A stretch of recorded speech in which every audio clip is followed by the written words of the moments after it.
All right, so I've just got a new guest that I met on LinkedIn. His name's Peter Chen, and we were talking 15 minutes before this about what we should be talking about. And there's a lot of things that I want to talk a bit more deeper about. Peter Chen, met him through LinkedIn, didn't know him like a month ago, met him a week ago, had a couple of chats in terms of where we're at in our origin story. So would love to know more about what he was doing prior to LinkedIn. And then we were talking about ICPs, and I had my thoughts on why views don't matter because we were talking about what to measure, and then how offers keep changing and who you should be really targeting. But for those that don't know you, Peter, can you give us like three dot points about who you are, what are you doing, and what have you seen in the last 7 days with like your business on LinkedIn? Yeah, so I'm Peter, and I've been a corporate worker for about 5, 6 years after graduating university. About May in this year, 2024, I decided that it was time to quit my job as I was stagnating very hard. I wasn't learning much, and the job wasn't enjoyable anymore. And I decided to try my hand at starting a business and doing some freelancing work. And because I played around a lot with AI during my work and also just working on my own personal life, I thought, okay, this is an opportunity that I can take. And I got into AI automation. So the tool that I use are low code platform like make.com, N8N, and Zapier, and connecting them to different APIs and services that are available on the internet. And it's been very interesting to share that journey. So I joined the AAA Accelerator, which is an accelerator targeted for AI automation agency owners. And in it, there's a workshop on how to grow an audience on LinkedIn and how to build a business based on LinkedIn. So that's kind of the path that I took. And it was emphasizing posting frequently on LinkedIn. I think what they told us was to post 3 to 4 times a week and try to post video content. And that's basically what I did. I posted almost every day. My schedule was 3 videos a week and maybe one or two personal and one or two business posts. The idea was to attract my ICP, which were, people in need of automation solutions. But over the past several months, I've realized that the audience that I've been attracting are actually people like me, people in the AAA accelerator, my community, as well as people that are thinking of taking the leap and starting their own business, or people that are basically along with me in this journey. So when Phil talked about kind of discovering who your ICP is, I think that's a really key point is when you first get on the platform, you think you're making content for like an audience, but then you realize it's your content that's actually resonating with a completely different audience, right? Yeah, nice. I love how you finished off with that because that's one thing I'm trying to figure out as well. But going back to what you were saying before about how you got into LinkedIn, mine was kind of similar, except for I was just randomly on YouTube looking at how does business start and how does business grow, especially if you're doing it by yourself and what your plans are. And everyone tries to go, let's make a service or let's make a product and then the business will happen. But one thing I started to realize it's more the marketing and the distribution. And if you don't have any money for paid ads or making like a back end system for like emails and stuff like that, then all you've got left is content. And LinkedIn was a slow moving platform, but there's super high potential there because it's slowly going to roll out a button where you just click and it's going to send you into a vortex of short form videos, which is the For You page. So every single platform has it except for LinkedIn. I mean, they've kind of got it a little bit. So for those that don't use LinkedIn, it's almost there. Essentially, just scroll through posts, which is just still text and photos, But then there's a section where there's videos and you click into that and then it sends you into a vortex of short form. But there's no button yet because when that does happen, this is where this is where I think having podcasts and chopping it up into short form is going to be very, very valuable because you're just setting up the play for a long-term play, which essentially having heaps of short form content, and then you just analyze the data. Because as you said earlier, it's hard to pick and choose your offer or your ICP. So why not just talk about your journey? Because there's so many people, so much people out there that don't know what to do when it comes to if they should stay with their job or not. And it's mainly because the world's just shifting so quickly. So how does your life affect, or how does your job affect AI automation? Let's talk more about that because with AI automation, if your job can be automated, then you just gotta figure out how to zig when everyone's zagging. But before I let you get your 2 cents on this, what even got you to automation in the first place? I mean, what got you from quitting your job to thinking about automation as an offer? Yeah, it's really interesting. So my background is a business analyst, and I was more on the functional side. And what that means is I wasn't the one doing the coding or the programming or the implementation. I was the one that would be holding stakeholder workshops, interviewing stakeholders, interviewing clients, finding out what the problems are, and then creating user stories and then passing that off to a developer, kind of being the bridge between people that are having problems and the solution, the people who can provide a solution, right? So I was the middleman. And through using AI and low code platforms, because I used to work at a Microsoft consulting firm. So Microsoft has their own low code solution called Microsoft Power Automate. And I just got curious. I just started playing around with it with AI, kind of being my coach. I can consult it. We can have back and forth, debug. And then I realized, someone like me who was completely on the functional side is able to build some pretty sick solutions here, making notifications, automating email, automating data flows. And I just thought to myself, well, if somebody like me who has no background in coding can do this, this should mean that anyone, like literally anyone that knows how to use a computer should be able to do the same thing that I'm doing. And that's what really propelled me to do this AI automation thing is I feel like I want to empower like everyone to kind of at least try it out and see if it's a thing for them because it's certainly been very empowering for me to actually be able to build solution as a non-techie, right? Yeah, and this is the thing that I really wanted to share as well, because especially if you don't know what you want to do, like you're in a situation, and I'd love for you to touch more on this where you're not happy with your career pathway, or there's a situation where you're like, why am I at this job? Like, what should I be doing? And I don't know what to do. And there's so much content out there, but I don't feel like I'm capable of doing it. But I just want to get the whole idea of this is just you don't have to be good at anything. You just have to be documenting your journey. Well, that's content sorted, and that's marketing sorted. And as long as you document your journey, people want to resonate with people that are like them. So you don't have to have something correct the first time because, yeah, AI automation, I think it's great. But if you don't have the marketing behind it, then who are you talking to? Like, who's your ICP? But then if you can't talk to those types of people, which could be potential businesses, you might be just talking to people that want to quit their job and build something.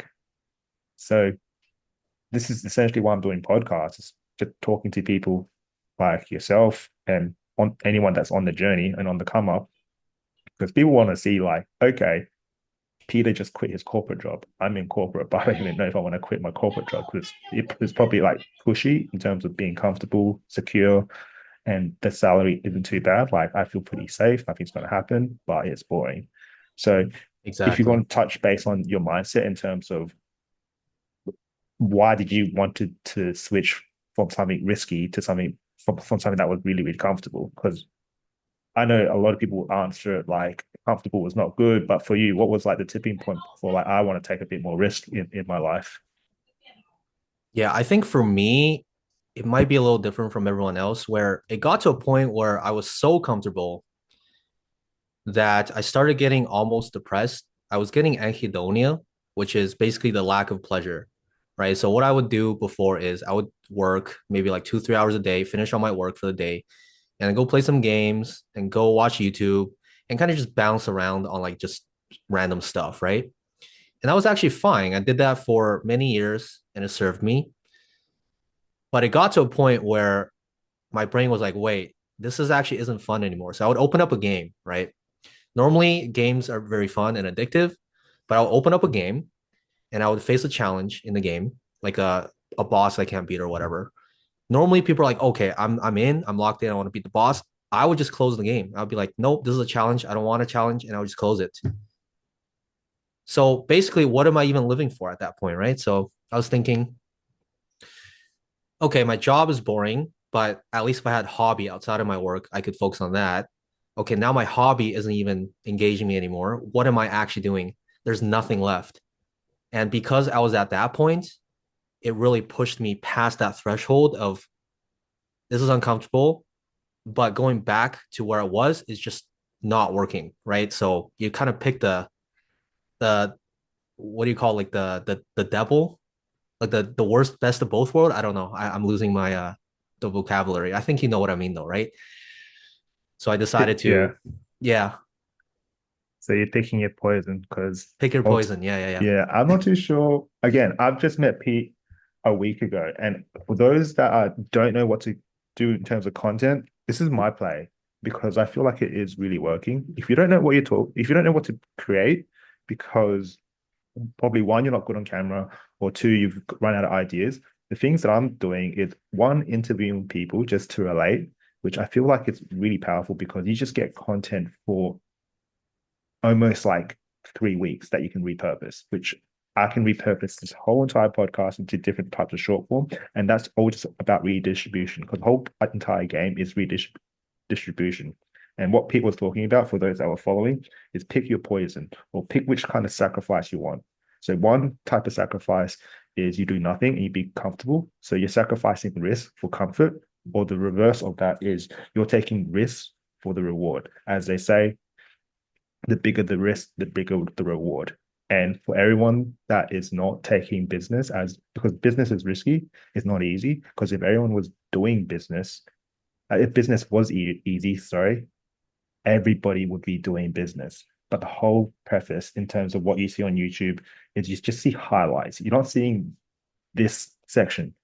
And the reason why I want to talk about this section is that there could potentially be a big arbitrage of people talking about authenticity, the mistakes, and then when they hit it, because all you need is one home run, because you could have 20, 100 misses in terms of swinging and hoping for the best when making your offer.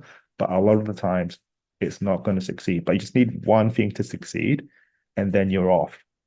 So I feel like a lot of people aren't showing it's not so much their low light, but essentially their journey until they hit it big. Because everybody thinks, let's just do a course and then it's not that it's going to be like an overnight sensation because everyone acknowledges that things could be hyper like dream state, like over uh people don't want their ideas in terms of their expectations making turn into fruition in the next day. So people have some kind of expectation that you can actually make money online, but it's a massive, massive grind and it's pretty emotional because one, you're doing it by yourself, so it's pretty lonely. And two, if you don't understand that it all comes down to marketing, don't worry about product because product comes from iteration and talking to your customers. And if you haven't figured that part out yet, then you're pretty much stuck. And that's why people, I think, give up because they spend too much time on product without talking to their customers. And talking to your customers is part of marketing for you to make your products better. One thing we were talking about before, and I wanted to get your take on it, is when we want to start business, we've got this idea that we were like, okay, let's do this. And I don't even know if this offer that I'm doing is good, but I'm doing it completely for free. I'm not charging people or doing anything, but it's all about, okay, I've got this idea in my head, but I don't know if this is what the market wants. And the market in this definition is, do people want to pay for this? Do people want to pay for me asking questions to them? I get the whole entire MP4, which is a 45-minute content for them to use and then turn it into a library of short form. And that's what one thing people don't get in terms of watching a guru on YouTube and then iterating it. Because that could work for them, but you don't know if it could work for you. But I want to get your thoughts on that. Yeah, I was actually thinking about this yesterday during my daily walk. Today I can't go because it's raining.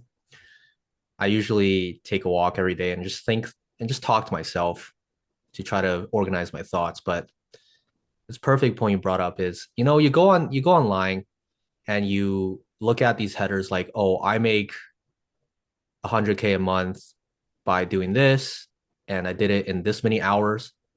Like, oh, I only work 4 hours a day and I'm making 100K a month, right? And people are like, oh, that guy's just lying. No way he's doing that. But I actually think it's slightly different. I think the guy is probably doing it. He's actually able to work 4 hours a day and make 100K. But what he's not telling you is how long it took him to get there. It might have taken him 10 years of learning, building to get to a point where he can now have the skills and the system in place to do that, right? So that's kind of what's missing in a lot of these content is people don't, because it's not glamorous and it's not fun. You're not selling anything if you're telling them, oh, you got to work 20 hours, man. Like Mhm. no one wants to do that, right? So that doesn't pay the bill. But I think in some way they're doing themselves a disservice because the people you attract that are willing to put in the work are probably going to be more hardcore fans than the people that you attract that are like, oh, 4 hour 100K sounds good, sign me up, right? Like, so I think it's very interesting. I was actually thinking about this. What are your thoughts on Yeah. that? I I think when it comes to that example, it's all based on the offer and how you sell. And I truly believe that if you're really, really good at sales or marketing, you're pretty much almost there. Because in that example, everyone would have clicked on the video how to make Mm-hmm. 10K or how I made 10K. That's actually marketing because one, you see the thumbnail, which is like, okay, that's like that's engaging. I'm very curious now. So I'll click it and I just want to see what they're saying. And then it's up to the content creator's job to make the consumer, let's take me for example, to watch the whole entire thing and for me to convince that okay, making 10K is doable. That's one way of convincing. And two, am I actually gonna click on a link that he might have to do something? The doing is either do a free lead magnet, which he might entice me to get more trust if it's for free. And if I click on that and he's built more trust, then he's kind of got me in his world. And what I mean by his world is he could potentially sell me on something because one, I've built after I click on a video or multiple videos. If you guys binge watch, click on some free value. I'm like, okay, he seems somewhat credible. Next thing he throws is like, okay, do you want to buy something from me? And the thing that people, when it comes to making money on the internet, is knowledge because you don't know how to do it. So you're going to buy a course. You click on the course and then you do it. And here's the kicker that I'm trying to think about now. There's a window of time with a lot of things. So right now we've been talking about AI automation, but how long of the window of opportunity does AI automation have in terms of you being one, profitable, and two, when it gets too saturated? I feel like right now it's still early days and people who are trying to adopt it are trying to figure out how to adopt it. Two, people don't know too much about it. So potentially blue ocean, but how long is the blue ocean going to last before it gets saturated? And when it does get saturated, it doesn't mean you can't sell it. It just means you have to be more sophisticated because the market understands what AI automation is. So how do you package it in a way to be different or cheaper to still be alive? Because the whole idea of business is not to make heaps of money. That is the aim, because if you make heaps of money, that just dictates how valuable you are to the market. But the other side is how long can you last? Because if your business makes $0, then game over for you and you either give up or you have to start again. So right now Yeah, I'm for just thinking sure. about like the window of opportunity for your offer. People don't really understand how long is that going to last for until it gets saturated. And when it gets saturated, this is where people start to give up because you're up against people that are hardworking, that are already established. And if you're just jumping into it brand new, high chance that you just have to stick it through. Otherwise, you want to give up. Because I see a lot of people giving up because a lot of people go into markets or niches that are super saturated. You just have to stay in the game for a lot longer just to get a pulse about how things work. Because I got a sales background before I went to marketing, but I'm just trying to get a pulse on terms of like, if I stay just a little bit longer in sales, how's this going to work? Or should I just zig, should I zag when everyone's zigging? Because in terms of my background, I did sales. Like I wanted to get into a high ticket offer, which I did. But the biggest problem was finding a job because it's super saturated. And two, a lot of offers aren't that good. So when you are trying to help a business close more deals, yeah, you have to be super lucky if you get an awesome offer, which fortunately I had the opportunity to have a really good offer, which was like an affiliate marketing program.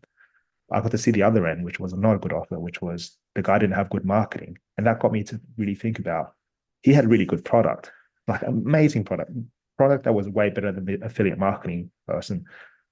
But the affiliate marketing business owner had way better marketing because he knew how to do organic on TikTok and he knew what affiliate marketing was.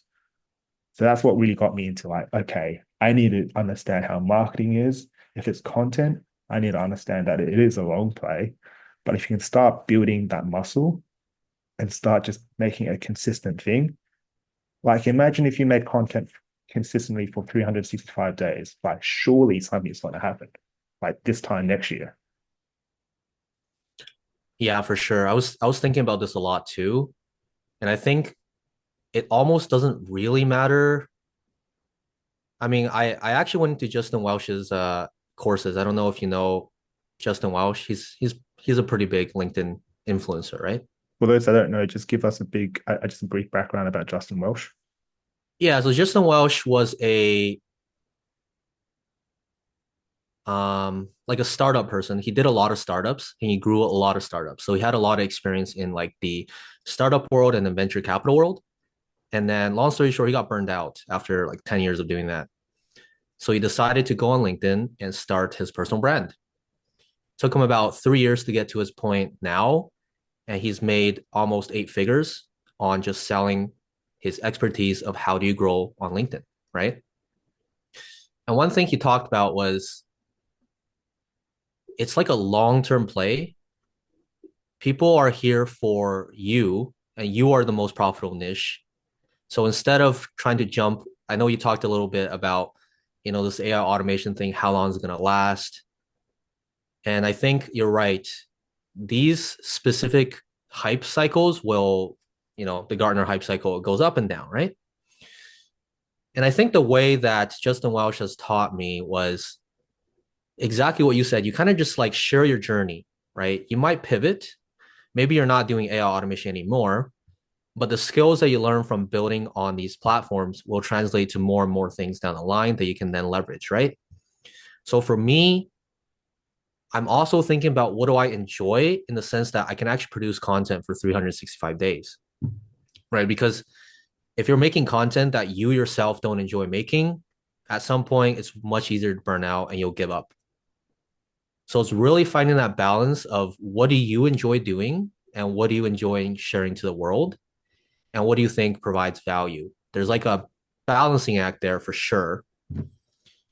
And yeah, it's still like a discovery phase for me. I've been posting for about what 2.5 months, 3 months now, and I think I've gotten into a decent rhythm on what kind of content to post. Sometimes I just post some random stuff like today. Sometimes I post videos. Sometimes I post about my learning. Sometimes I post about the books I've read. Just really anything that is about me. And I stopped worrying about super optimizing the copy, the hooks, and everything. And it's really just enjoying the journey and engaging with the fact that you're posting every day, because that's the most important. If you stop there, then it's over, right? Everything is over from there. And yeah, I think it's just different for everybody. It's really about finding what works for you.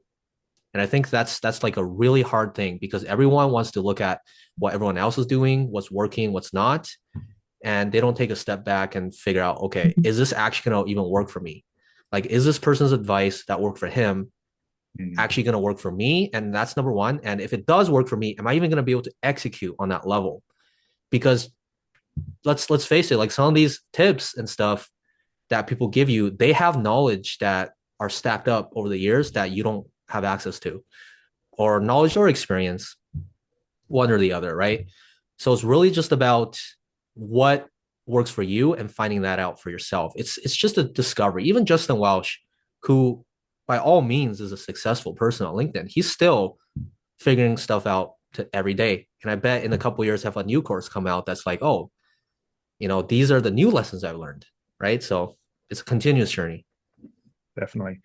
And now that I start thinking about it, I'm sure you would have this thought as well, like, oh, I should have did content earlier. If I did content even 2 years ago, like where would I be right now? Because one, you don't all you need to do is just talk about your journey. Like you might want to share some stuff in terms of tricks and techniques and strategies about your certain expertise. But I always just wonder, like, if I just shoot the shit and just talk to random people over the internet, I'm already developing communication skills and just almost essentially it's like public speaking skills, but it's kind of on training wheels because you're not really talking to a crowd of people.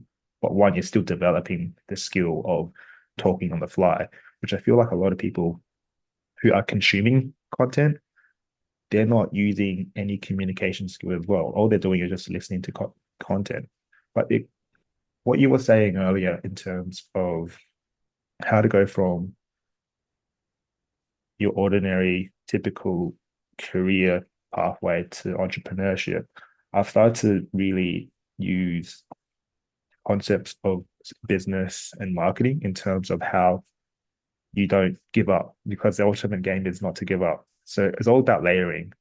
And what I mean by layering is what can you do forever that you can slowly keep stacking and layering on. So for example, I'll share you this thought that I have in terms of this concept.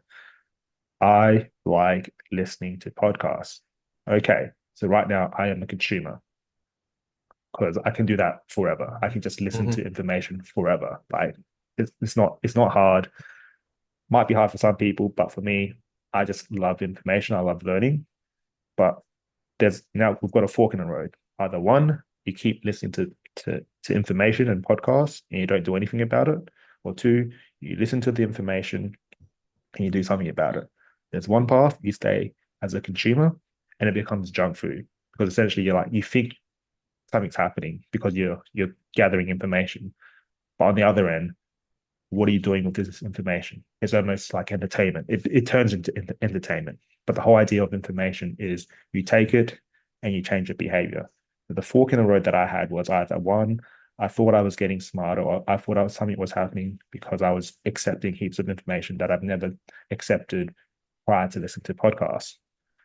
So the fork in the road is okay, now that I got this information, what do I do with it? So implement. So the implementation is where people get stuck. One, from fear, which is a really strong one, and two is consistency. If you can't make something forever, then you're going to lose to someone that's going to be consistently making content forever. Okay, so once you figure out what you can do forever, start doing that thing. For me, I've finally got to the point where I can be very consistent with content. If I don't have a guest to talk about for a podcast, I just make my own. And that's just because I know one, I can do it forever. And two, it's just analyzing metrics and data. And we were talking about this earlier. What am I measuring?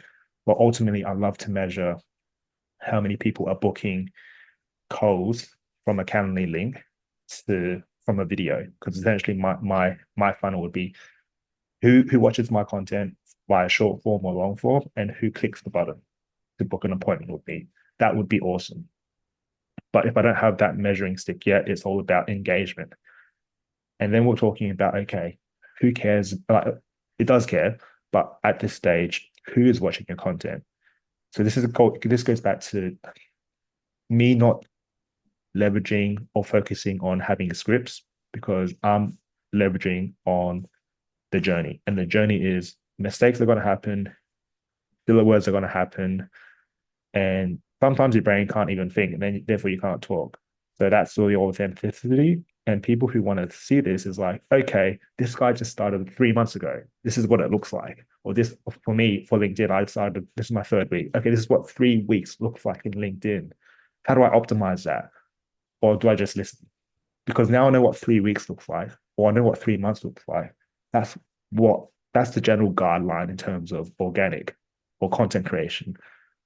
How do I speed that up? Or this is my expectation in 3 months, which is an interesting thought that I started to think about because I've never seen any content where it's like, okay, this is what 3 months looks like. But I only started doing this as well. I don't know if you know this uh YouTube SEO guy. His name is Jackie Chow. And you probably would have seen similar content, but the headline would be building in public day. He's on day 300. So he's posting every single day, 10-minute video, YouTube videos. And it's like, this is what I found. This is how much money I'm making. And he's just answering questions from the comments. And it's super easy because 5 minutes is just his spiel. And then the last 5 minutes is Q&A. And that's so easy to do. And he's been doing it for the last 300 days and he's gone from zero to like 13K subscribers. So now I'm seeing like, okay, if I just post stuff every single day, I'm not expecting like 13K, but he's just got a collection of videos. And that's just organic inbound that he's just set up. He's got 300 videos set up, ready to go, just watching his whole entire journey. Yeah, what are your thoughts on cross posting? Because I know you have a YouTube channel, you post podcasts on there. I've been checking out your YouTube channel a little bit too. You're focusing on LinkedIn, that's your primary focus right now. What is your plan for YouTube? At the moment, thinking about this, so LinkedIn is more just executing, and I feel like YouTube for me is more just like a playground for testing Interesting. because with LinkedIn, there's way more things to measure, and there's more engagement because I'm getting more engagement in LinkedIn overall. But with YouTube, I'm only getting views and either thumbs up or thumbs down. So it's hard to know what's popping off and what's not popping off. And that's all I've got to go by. Whereas LinkedIn, there's way more metrics to be like, okay, this is working, or no, this is not working. Plus, most of my leads have been coming from LinkedIn. So it all just comes down to what the market wants. So if there's a market, your market is going to be completely different to LinkedIn versus, well, sorry, let me take that back. What I mean by market is your viewers. So viewers on YouTube are going to be very different to viewers on LinkedIn because ultimately a lot of people are using YouTube more than LinkedIn. But 3 months ago, I didn't care about LinkedIn, but now I care a lot about LinkedIn. So you got to understand like who actually cares about clicking on the LinkedIn app and just scrolling their feed as a consumer. Versus on YouTube, anyone is going to click on YouTube and be like, okay, what's happening on YouTube? So I feel like YouTube is more like a B2C, or people just wanting to get information. Whereas LinkedIn, and we're talking about this as well. I'm still trying to figure out like what the algorithm for LinkedIn specifically is targeting. Ultimately, it's all about engagement. So if you can try to have a user stay on the platform as long as they want, as long as they can, LinkedIn's going to reward you with your and just feed you with free organic traffic. But I'm still trying to figure that out. Do you have a YouTube account or are you using other I platforms? do, and it's even more experimental than yours. I started YouTube first, actually. I did that before I quit my job, like 3 days before. My first video was just me talking, literally the first introduction of this podcast. That was my first video. It's like where I was, why did I quit my job? What am I gonna do? And I've been posting consistently on YouTube every day up until August, and I stopped because I went to Vancouver for a couple of days and then my consistency, like the layering that you're talking about, just like collapsed. Mm, So I used to run, play piano, work out, post on LinkedIn, go out for rejection. Like these just stacked, right? It was just mm, like clockwork every day. mm. And I went to Vancouver and like three of those things collapsed. I think it was because I started waking up a little later, which then collapsed everything else. It's like a cascade. So I'm trying to get that back, but it's been challenging to kind of to go back to your routine. Everyone talks about how it's hard to get started, how the activation energy from 0 to 1 is the hardest. And I think for me, that's not me. I'm okay with going from 0 to 1. The hard part is going from 1 to 100. It's like, how do I maintain this so that it will always happen? And this is why I have a treadmill in my room, is because it's so easy to just hop on a treadmill and exercise. There's zero excuse. Like, what excuse do you have to not exercise if there's a treadmill in your room, right? So just like making it as easy as possible to do certain things. So I've been able to do this for 6 years every single day without fail. And that's just kind of building your environment and making it very, very easy. So I don't go to the gym. I have weights at home. And that's also Nice. another trick that I use so that it's like, oh, it's raining today. I'm just not going to the gym. Nope. It's right there, man. You have no excuse. Go lift, right? It's kind of like that. Yeah, nice. You said something that I'm really curious about because it kind of happened with me as well. It's that consistency and how it's quite fragile. It can just break. It's quite fragile. And that happened to me, and that actually got me shifting because there was a period where I had to house sit for my parents because they went overseas, and I was locked in when it came to sales. I'm in an Australian time zone, so what would happen is I would wake up at 5 a.m. my time to take calls for Americans in their afternoon and their evenings to close deals. And I was like so locked in. And I was closing deals, I was not closing deals, and I was going for a month of July. I Mm-hmm. was doing that for a solid month, and that was when I was out of my environment. So I was in a different house. Plus, I I wasn't gymming as well, so it was everything was all mucked up in terms of my routine. I was like, prior to this, I'm like, this is going to get destroyed. And when it did get destroyed, I was just like, it gave me a new perspective. It was like, one, how do I optimize this? Because this is probably going to happen again. Or two, just work forever. And that just increases the probability of burning out because you think you could work forever. Like if that would probably last for 7 days. I feel like that burnout phase comes pretty quickly because you can't really predict the future because you need a break. And sure, business is all about having that lonely chapter and just going hard with the grind. But there's going to be some kind of situation, whether a family member is going to ask you to do something, or let's say you meet a pretty girl, she's going to ask you for like a date, you want to make it a long-term thing. And then you're like, okay, crap, now I've got to like balance everything out. So how do I just get that consistently back to do hard work? Because if you can just grind for 7 days straight and you build an awesome routine, that's still not good enough because, as you said, something's going to happen that's going to destroy the routine. And how do you come back to it? Because coming back to it is the hard part because you're like, oh, shivers and shit. Like, I that was pretty hard to construct, and I've kind of like have to slowly sleep back into it. So Exactly. one thing I noticed that I'm trying to do, I used to do content every single day, but now I've tried to chunk it down into every second or third day, but I can still post every single day because what I've done because funny that you say about the routine and the consistency thing. I don't know if you know about Sydney, but I'm traveling to Sydney today actually to see my brother. So there's going to be Mm-hmm. 3 days of just no work and just hanging out, and it'll be interesting to see what my routine is going to be like on the Monday if it's going to be totally shattered in terms of my routine.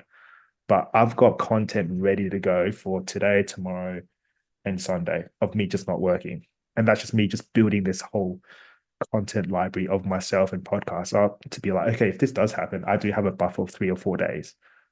I've solved that solution.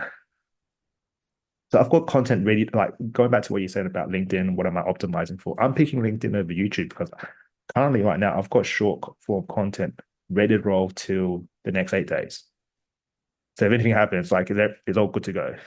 But this is the thing, and we were talking about this before, because one thing I was saying to Pete was I was looking at his profile, and for those who haven't checked him out, Peter Chen on LinkedIn, check him out because what I've noticed is the last three videos have been popping off. One, they seem more like video type content and you sharing your journey. But I just want to get your thoughts about how LinkedIn works for you, especially is it still quite random? You're still trying to understand it? Because for me lately, I've been kind of bit off LinkedIn in terms of how active I am, and my impression engagement has gone down a little bit. But I want to get your thoughts on that. Yeah, if I just quickly take a look at my analytics, it's been pretty consistent at about 6 to 7K impression per week, so about 1,000 impression per post on average. And I think there was an anomaly last week where one video got like 20K impression, but the average, the regular number is about just 1K per video, or maybe a bit less than that. Seems to be pretty standard, and it doesn't really matter what I post. I can sometimes it's really weird. I would post like some really random post, just like completely just almost like a diary entry, right? And people would actually resonate with that. And then sometimes it would be like, okay, I'm gonna like film this demo. I'm gonna like spend all this time learning this build. I'm gonna spend like 2 hours learning the build and doing the build and filming, and that would not go anywhere, right? So it's pretty chaotic. Yeah, and you were also talking to me about like a strategy or tactic that has been working for you, but tell me more about lead magnets and how that's been helping you. Right. Lead magnet was something that I was For playing those around that with don't know what it very is, what is a lead magnet for you? so a lead magnet is basically like a free piece of value that you give to your audience to try to magnet them into your world, right? And then the idea is to get them to become a paying customer down the line. And at first, what I was doing is I was sharing my blueprints. And what I found out was the people that were interacting and the people that were taking my lead magnet basically are just people in my community. They're not my ICP. My ICPs, which is the people that I'm trying to sell my automation to, they're not going to be the ones that are commenting like, oh, send me the blueprint. It's really the people that's trying to learn, which is interesting because I think a lot of people have realized in this space, AI automation specifically, but maybe in a lot of spaces too, that the money is not made selling solution. The money is made selling to the people that's trying to do the thing that you're doing. Like basically the dream seller, right? You're selling this dream. And on one hand, that makes perfect sense. But on the other hand, it's kind of discouraging because I don't want to be that dream seller. I just want to be like a guy that's showing the shit that I'm doing. I don't want to be like, oh, look at me. I'm like, I have all these clients. This is the dream. You could be like me too. That just doesn't resonate with me. So I don't want to kind of walk down that path. But on the other hand, everyone that's making money in this space are doing it that way. So it's really a dilemma for me, like which path to take. And what are your thoughts on that? Yeah, I actually been thinking about this, and you've probably heard of Alex Hormozy and Sam Arvid's platform called School, and essentially it's making a course, and then but their leverage is more on community.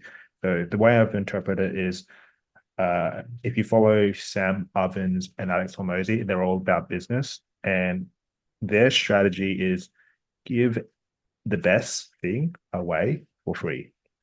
That's going to build the trust, especially if you have zero followers, if you're a nobody. The best thing, give it away for free. So the play that I would do if I was in this situation is my YouTube or my LinkedIn would be where people watch the program or the course. So one, it will attract a lot of people. The people who stay are the people that follow the whole entire program. And for those that who haven't done online courses before, it gets you there pretty much 80 to 90% of the way. The last 10% is all about iteration and how it personalizes to your entire journey because there's so many ways to start, but fulfilling on understanding how it works is a different ball game. So what I mean by that is the play that I would do is document my journey. And that's all just a bit scrappy. And then I might do iterations of the journey in terms of like, okay, this is what I did at the start, copy and paste what I do as another video. And people just follow the video along and be like, okay, do this first, second, third, fourth. And then I'll have something set up. But then every single journey or every single step, they'll be like, okay, I followed every single step in your video, but I didn't get the outcome. Okay, that is a pain point. Let's address that. But everyone might have a same pain point, or everyone might have five different types of pain points. So the play to monetize this is to be like, okay, I'm glad that you like the content and I'm glad that you're following along. I can't answer everyone's individual questions because then I become like a customer support, and that's not one, I'm not going to burn out. Two, there's no time for me to answer everyone's questions. So the solution that Sam Ovens and Alex Hormozy had on their platform is the school community. Essentially, you either do a school community or a Discord community. The thing about school, you have to pay for it, but you can just create a course and program out of it. So you just upload all your YouTube videos into a course, you click it, and then you just click the videos to learn. But then you've also got the community. And what a community is that you don't need the guru or the coach to be coaching you. You have a collection of like-minded people to ask questions from. So I was doing this for a bit as a Yeah, I saw your consumer, school community. but it screwed up because I didn't know what I was doing. I just messed up. But it was a good learning experience because one, I didn't know what the market wanted, and two, it was another prime example of someone just starting out and not understanding the main problem is marketing. If you're not at $1 million a year, it's a marketing problem. And for me, I wasn't doing enough content. I wasn't doing enough outreach because content and outreach is a massive drag and it takes a long time. The third option is paid ads, but if you can't afford to splurge like 3K a month, then that's not an option for you. So I was like, okay, I've got a completely I've got a complete problem with marketing. So that's what I need to try to address. And that's got me into LinkedIn. Are you still running that community? It's like the sleep, Yeah, it's a sleep saving community. sleep, right? Are you still doing that or It's completely cut off. it's dead? Okay. Yeah, yeah. But I might go into it. I might go back into it because I do see value in the platform, but I don't understand how to use it. And I feel like I could be completely wrong with this, but the people that are doing really, really well is that they've already got some kind of audience already. I think so. Either they have strong expertise and they can teach like right off the bat, not like, oh, look at me building, look at me, follow me on my journey. Like they're literally 10-year experience. I've served 50 clients. This is my resume and portfolio. They Yeah, can teach right away. Or as you said, they have like an audience already and yeah, they do that. So I don't think it really works for people like us who are trying to like still build. yeah, Because why would people pay for that? I don't know. I exactly. guess you can make a free one, but you still have to pay Exactly. $99 a month. Yeah. Yeah. So I was still trying to figure that out. And the biggest lesson I took from it was essentially get better at marketing. Because if you get better at marketing, you're going to build an audience that way. But the more targeted focus area is pick content that you're happy to talk about, and that will attract your ICP. So that's why I'm kind of doing this. So if going back to what you're saying, the play that I would do, either on Discord or school, just do like a group Q&A or AMA session where like, okay, what questions and answers do you have? Again, kill two birds with one stone, record it, maybe one every four AMAs, and then upload it to your content. Like, okay, guys, I've got a community. I'm glad that you watched my videos. This is a quick snippet of what the community looks like. There's some heaps of free value there because there's people asking questions about the videos. Have a watch. If you're interested, join. Click this button to join in the community. It's a paid community, and boom. That's how I would monetize a course instead of paying for a course into fulfilling what the course is giving you. That's what I would do. Go back to what you were saying. Yeah, there's this there's this dilemma of I think Ali Abdal talked about this too, where people think they need to have done something or need credential to start sharing knowledge, to start sharing online. But the reality is anyone can share. And I think I agree with that. But there's also a very real reality of if you haven't actually done X, how are you going to talk about X, right? Like if just take me for example, I can't go on LinkedIn and be like, look at me, 6 figure a month. I'll show you how to grow an agency. I can't do that because I've never been there. So what can I show? These are the bills I've done. These are the clients I've served. Very fun projects, personal content. But it's very obvious that the people that have done it and are selling you the way to do it and they have the credentials are going to make more money off of that audience than me, who is just like a random guy, for a lack of a better word, that's trying to share his journey, right? Now, one day, if I do this for 5 years and I get to 100K, I'll probably, it'll be very interesting because then you have a history of me, of the entire journey, right? And that's a lot of value. But I think I think even Alex Hormozy said this, which is no one's going to listen to you unless you're somebody, which I think is a sad, I don't want to say sad, but it is a reality, right? It's like no one's going to network with you or listen to you if you have at least some social proof, right? And even when you're sending out cold emails, you need to say, I've done this for this company, these are the results, do you want to work with me? Like if you just send like an email like, I do X, I want to help you, let's jump on a call, there's much less inkling of them of taking that call. What are your thoughts on this whole social proof and sharing your journey versus all that? Yeah, that's pretty much where that's the stage that I'm at right now. And for those that are starting, is to quickly realize that if there's a bunch of free work that you need to do, because if you're trying to make money and you have no money, you can't leverage money. So the only thing you can leverage is your time, and what you do with your time is that you either learn or you provide value for free. And those are the two biggest levers that I'm pulling right now is and learning means applying. Learning doesn't just mean watching video, because if you just watch video and you're not applying, that's not learning. Learning is changing the behavior of doing something completely different. So if you learn and start applying and start implementing and making mistakes, I call that learning. And then applying it. So just doing free work. And for me, I'm at the stage where I'm just building a collection of free work until someone's like, okay, this is extremely valuable. And two options are going to be like, okay, I'll pay you, or two, can we do it again? And I'll be like, oh, sorry, I can't do it again because I have no time. But if you pay me, I'll prioritize you. So that would be my play right now. Just keep doing free work until I have no time.